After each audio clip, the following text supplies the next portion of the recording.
तो दोस्तों आज हम एक्सप्लेन करने वाले हैं हाल ही में रिलीज हुई नई मूवी द बके गम मर्डर्स। इस मूवी में लीड रोल में हमें करीना कपूर को दिखाया जाता है जो एक बच्चे के मर्डर को इन्वेस्टिगेट करती है। तो शुरू कट है।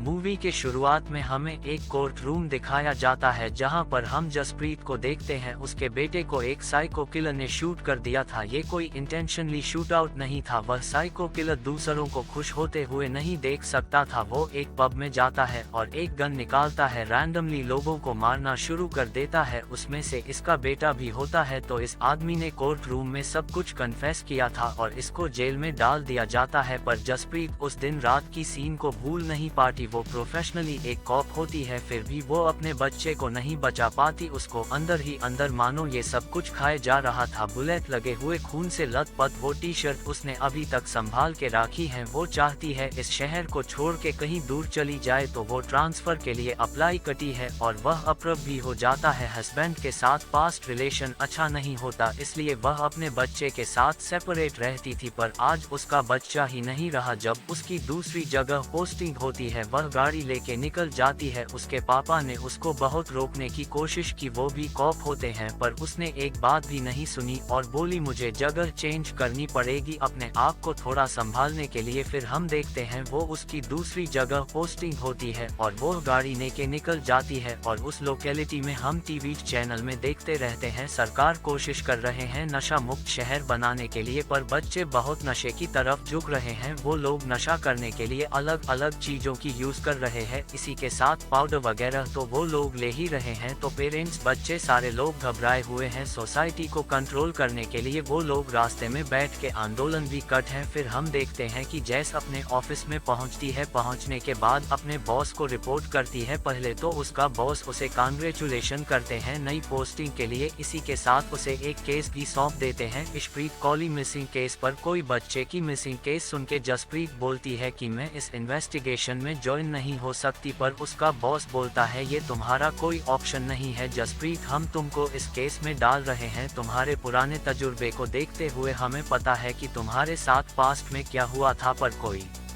फैमिली के साथ आगे ये ना हो ये देखना भी तुम्हारा रिस्पॉन्सिबिलिटी है। After all you are a officer. Jaspreet के ना चाहते हुए भी केस में उसे डाल दिया जाता है। फिर हम देखते हैं जसप्रीत कौली फैमिली के घर के पास पहुंचती हैं, जहां पर ऑलरेडी इनका डीआई हार्डी इन लोगों के लिए वेट कर रहे होते हैं। मिस्टर एंड मिसेस कौली का बच्चा इशप्रीत कौली जो कि स्कूल से लौट रहा होता है, अचानक बस से उतर जाता है। फिर वो घर नहीं लौटता। फिर ये लोग पूछना शुरू करते हैं, जहाँ पर पेरेंट्स बोलते हैं मेरा बच्चा बहुत ही अच्छा था, वो कोई भी गलत काम नहीं करता। अचानक से वह गायब हो गया, बस से उतर गया। फिर फैमिली हिस्ट्री के बारे में जसप्रीत पूछना शुरू करती है, जहां पर ये पता चलता है कि इशप्रीत अडॉप्टेड होता है इंडिया से। उसके पापा उसको अडॉप्ट करके यूके लाए थे। इसी के साथ ये भी पता चलता है कि दिलजीत कौली का भाई भी इधर रहता है, पर इन लोगों के साथ रिश्ता उनका उतना अच्छा नहीं है, मानो खराब ही है। बिजनेस में उसके भाई ने उसको धोखा दिया है। जहां पर यह भी पूछते हैं कि उसके साथ घर में किसी का झगड़ा हुआ था या आप दोनों के बीच कोई आपसी झगड़े जिससे बच्चे के ऊपर गलत इफेक्ट पड़ा है। दिलजीत बोलता है नहीं, ऐसा कुछ भी घर पे नहीं हुआ था, सब कुछ घर में बिल्कुल सही है। पर उसकी माँ बोलती है नहीं, ऐसा हुआ था जब से उसके मामा ने उसे चाटा मारा था, तब से वो थोड़ा अपसेट रहने लगा था। तब जब पूछती है कि असलियत में क्या हुआ था, छत पे सिगरेट पीते हुए स्पीड को उसके मामा ने देख लिया था। तब उसने चाटा ही सिर्फ नहीं मारा था बल्कि इंस्टाग्राम पे पोस्ट भी कर दिया था। करीना कपूर बोलती है ये एक प्रोसीजर है जो हमको करना पड़ेगा। उधर से सारा इंफॉर्मेशन लेने के बाद वो लोग हेडक्वार्टर पहुंचते हैं एंड बस के अंदर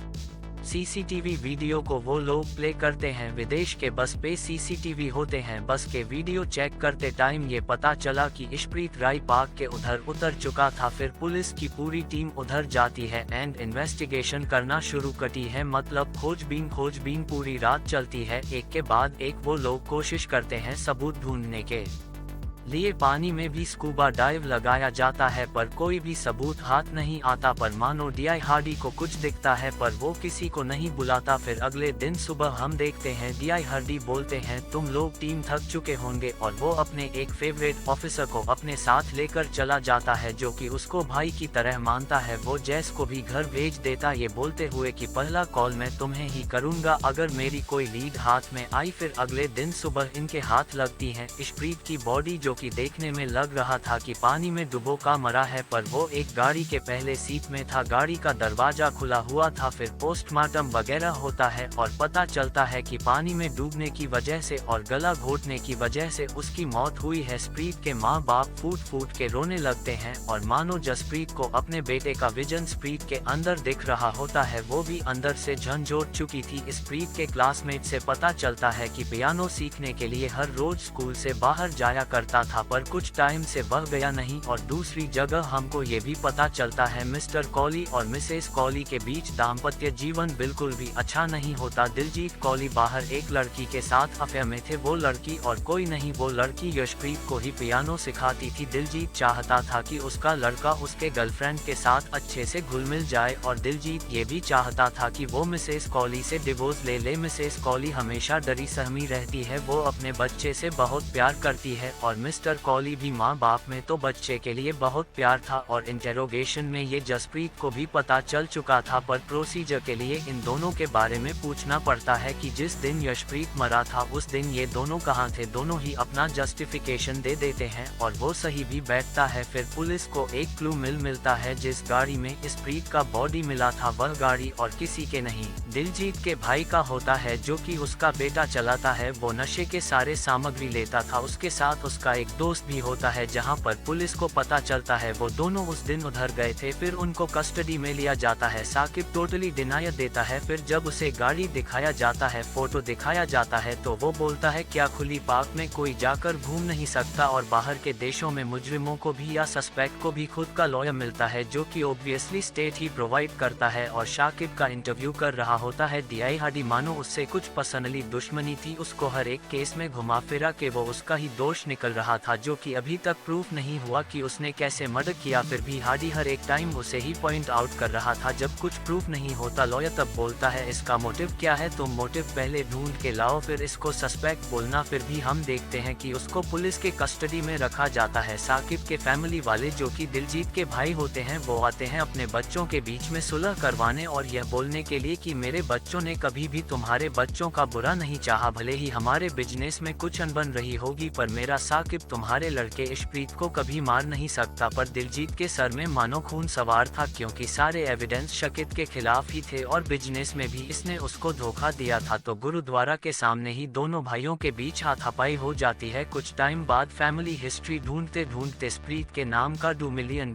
का इंश्योरेंस का पेपर मिल जाता है। जसप्रीत को फैमिली के सारे लोग ही सस्पेक्ट हैं। जसप्रीत के मामा के बारे में भी खोज लेने में ये पता चलता है कि उसके मामा पहले ऐसे नशीली पदार्थ का बिजनेस किया करता था, तो सस्पेक्ट के लिस्ट में इसकी पूरी फैमिली आ जाती है। फिर जसप्रीत जेल में जाता है साकिब से बात करने के लिए और असलियत में उस दिन क्या हुआ था पूछने के लिए, पर वो बोलता है तुम डिटेक्टिव हो, तुम खुद पता लगा लो। स्प्रीत जब बोलता है कि तुम्हारे माँ बाप किस हालत में है, तब मानो वो बोलता है कि मैं मेरे दोस्त के साथ उधर बैठ के थोड़ा नशा कर रहा था, मैं देखता हूँ कि उधर स्प्रीत आता है और बोलता है कि मेरे पास एक पैकेट है, तुम लोग खरीदोगे। मेरा दोस्त खरीदता है पर उसमें $30 कम था, वो पैसे लिए बिना पैकेट नहीं बेचता। मैं उसे बोलता हूँ तुझे पैसे नहीं मिलेंगे तो उधर से भाग जा, पर वो बोलता है पैसे लिए बिना मैं नहीं जाऊंगा, अगर तुमने मुझे पैसे नहीं दिए तुम्हारे माँ को भी मैं बोल दूंगा। तुम लोग इधर क्या कुछ कर रहे हो, भले वो ये सब कुछ कर रहा। ये बात सुनने के तुरंत बाद मुझे बहुत गुस्सा आ जाता है, तो मैं उसका सर पकड़ के नदी में डुबा देता हूँ और वह बहुत पानी पी जाता है और मानो वो हाफ रहा था और उसे मैं वार्निंग दे के छोड़ देता हूँ। वो खुद भी नशा के सामान बेच रहा था जो कि उसके मामा ने उसे दिया था। वो उम्र में मुझसे छोटा है इसलिए मैंने उसे उधर ही छोड़ दिया, उसे ज्यादा मारा नहीं। फिर वो हफ्ते उधर से चला गया। मैं मेरे जिस दोस्त के साथ गया था उसके साथ मेरे संबंध है, हम दोनों एक दूसरे के साथ प्यार करते हैं, हम दोनों इंटीमेट हुए थे और नदी में नहा रहे थे। कुछ टाइम बाद मेरे पैरों में कुछ टकराता है और मैं जब नीचे डुबकी लगाता हूँ मैं देखता हूँ कि वो इशप्रीत की बॉडी है। मैं बहुत ही घबरा चुका था, कुछ समझ में नहीं आया। रहा था। मैं क्या करूं, मैंने मेरे दोस्त को बोला कि इसको हम हॉस्पिटल ले जाते हैं, पर वो नहीं माना। वो बोलता है अगर मेरे घर में किसी को पता चलेगा वो मुझे मार देंगे। मेरे पास पापा की कार थी पर चाबी पानी में ही खो गई थी, तो मैंने उसे गाड़ी में बिठा दिया और खुद उधर से भाग गया। दूसरी जगह हम हार्दिक को देखते हैं जो कि उसके भाभी मतलब मिसेस कॉली से अट्रैक्टेड था, पर उसकी भाभी उसे भाव नहीं देती और हमेशा घर से दूर भगा देती है। दूसरे जगह पुलिस को ये भी एविडेंस मिल चुका था कि पियानो टीचर के साथ मिस्टर कॉली मतलब दिलजीत का अफेयर चल रहा होता है, जिसके पास ही स्पीड पियानो सीखने के लिए जाता था। तो शक तो उनके ऊपर भी बैठता है। जसप्रीत ने उनका भी इंटेरोगेशन किया पर खास कुछ पता नहीं चला। वो सिर्फ यही बताती थी कि मैरिज में दिलजीत खुश नहीं था, वो नहीं चाहता था कि उसके वाइफ के साथ वो रहे, वो मेरे साथ खुश है। फिर दिलजीत को जब इंटेरोगेट करा जाता है, $2 मिलियन इंश्योरेंस के बारे में पूछा जाता है, वो रोते हुए बोलता है कि मैं मेरे बेटे के बारे में ऐसा कभी नहीं सोच सकता। और जसप्रीत बोलता है तुम्हारे बिजनेस में बहुत लॉस हुआ है और $2 मिलियन से तुम्हारा ये बिजनेस 2 बार खड़ा हो सकता है, कोई भी ललचा सकता है। और तुम्हारा ये बच्चा सगा थोड़ी ना था, ये तो तुमने यूज अडॉप्ट किया था। पर इस बात को मानने के लिए दिलजीत बिल्कुल डिनाया कर देता है। फिर एक दिन हम देखते हैं कि उसके भाभी को मोलेस्ट करने के लिए हार्दिक जाता है और उधर राइट टाइम पे पहुंच जाता है दिलजीत और उसके भाई को वो एक बर्तन से पीट के मार देता है। फिर पुलिस स्टेशन में इन दोनों को बुलाया जाता है और मिसेस कॉली से पूछा जाता है कि आपके पति आपके साथ कभी वायलेंट हुए हैं। वो बोलती है बहुत बार हुआ है, पर बिजनेस जब से खराब हुआ और जब से इनकी माँ मरी है तब से वो ज्यादा वायलेंट होने लगे। और उनका सगा छोटा भाई नहीं है, इनका पिंड का ही लड़का है, जब महज 6 साल का था तब से ही हमारे साथ है पे पहुंच जाता है दिलजीत। और उसके भाई को मैंने कभी उतना ध्यान नहीं दिया, पर वो इतने हद तक जाएगा मैंने कभी सोचा नहीं था। और दूसरी जगह हम देखते हैं डीआई हाडी शाकिब के दोस्त को घर से उठा के ले आते हैं। जंगल में लाने के बाद इंटेरोगेशन करते हैं कि तू सच सच सब कुछ बताएगा कि शाकिब ने ये सब कुछ किया है। फिर हम देखते हैं उधर जसप्रीत आ जाती है पूरी पुलिस फोर्स के साथ। उसे जब पता चलता है तब हमको पता चलता है कि डीआई हाडी की बहन भी नशे की आदत हो चुके हैं, जिसको माल सप्लाई शाकिब किया करता था। इसलिए पहले दिन से जब उसे मौका मिला वो उसको चाहता था। फसवाल ये सारा चीज सामने आ चुका है और वो एक ऑनेस्ट पुलिस ऑफिसर है, वो किसी को मुंह दिखाने के लायक नहीं रहा, इसलिए उसने खुदकुशी कर ली। पर वो भी कातिल नहीं था, कोई ना कोई तो लीड छूट रही थी। इशप्रीत की जब बॉडी मिली थी उधर 2 डीएनए सैंपल मिले थे। एक शाकिब का होता है जिसने पहली बार उसे डुबाया था, दूसरा किसी लड़की का होता है जिसके ऊपर कभी वो शक जाए ना उसके डीएनए के साथ मैच करने के लिए बोलती है जसप्रीत, और वो डीएनए 100% मैच भी हो जाता है। तभी हम देखते हैं कि मिसेस कॉली देश छोड़ के जा रही होती है और उनको पुलिस एयरपोर्ट में पकड़ती है। जसप्रीत फिर आती है कन्फेशन के टाइम। वो बोलती है कि जब मेरी शादी दिलजीत से हुई थी तब से मेरे जीवन झंड हो चुका है, इंडिया से ले आके मुझे यूके पटक दिया, फिर इधर में नौकरानी बनी इसकी और इसकी मां की, फिर एक बच्चा अडॉप्ट किया, वो मेरे मर्जी से नहीं था, इन दोनों को चाहिए था। पहले इसके बुरी मां को देखो, फिर इस बच्चे को, फिर इस जानवर को। मुझसे बिल्कुल भी प्यार नहीं करता था, वो तो प्यार ढूंढता था उस म्यूजिक टीचर के पास। और जिस 6 साल के बच्चे के बात मैं कर रही थी ना, वो जब थोड़ा बड़ा हुआ मुझे अटेंशन देने लगा, भाभी भाभी पुकारता था और मेरे इर्द गिर्द घूमता था। मुझे लगा कोई तो मुझे अटेंशन दे रहा है, पर मर्दों वाली प्रॉब्लम, वो अपनी लाइन भूल जाते हैं। वो चाहता था कि वो मेरे साथ सोए, पर मेरी मर्जी नहीं थी, मैं सिर्फ चाहती थी मेरे बातों पे वो नाचे। मैं दिलजीत को तकलीफ पहुंचाने के लिए इसको राजी कराया कि उसको मैं वो दूंगी जो वो चाहता है, इसके बदले स्प्रीत को उसे खत्म करना पड़ेगा। जब शाकिब ने पानी में डुबा के उसे छोड़ा था, उसको टैब रास्ते में मुझे मिला था हार्दिक, और मौके का फायदा उठा के उसने उसको डुबा के मार दिया। पर उसको गिल्टी फील होने लगा कि उसने ये क्या कुछ कर दिया। मुझे बोलने लगा मेरे साथ भाग चलो, फिर मैंने बोला कि मेरे साथ जितना भी तुम्हारा रिश्ता है तुम खत्म कर दो। जब वो मना करा तब मैं नाटक की कि उसने मेरा बलात्कार करने की कोशिश की, और तब गुस्से में दिलजीत ये सब कुछ देख लेता है और उसे मार देता है। मुझे पता था दिलजीत शॉर्ट टेम्पर्ड है। तब जसप्रीत को गुस्सा आता है, वो बोलता है हार्दिक और स्प्रीत दोनों ही बच्चे थे, अगर तुम्हें गुस्सा निकालना था तो तुम दिलजीत पे निकालते। वो बोलती है आप समझे नहीं, मैंने गुस्सा उसके ऊपर ही निकाला। स्प्रीत को वो बहुत प्यार करता था, अगर वो मुझे वो प्यार देता जो मुझे चाहिए था तो कभी यह नौबत आता नहीं। वो बच्चे तो मर गए, मैं तो अभी भी जिंदा हूँ। इसे कस्टडी में ले लिया जाता है। तब वो जाता है दिलजीत से बात करने के लिए। दिलजीत बोलता है अगर शॉर्ट टेम्पर के चलते हुए मैं इसे भी मार देता तो अच्छा होता, बांझ है वो, बच्चा नहीं पैदा कर सकती, इसे रख के मैं क्या करूं। और यह बात सुनने के बाद स्प्रीत उसे एक चाटा लगाती है। फिर हम देखते हैं जसप्रीत मानो अपने बच्चे के ट्रॉमा से धीरे धीरे उभरने लगी थी। और इसी के साथ बंकिंग गम मर्डर्स मूवी का एक्सप्लेनेशन खत्म होता है। वीडियो पसंद आई हो तो वीडियो को लाइक करें एंड चैनल को सब्सक्राइब जरूर करें। तो मिलते हैं हम अपने अगली वीडियो में, तब तक के लिए गुड बाय, धन्यवाद।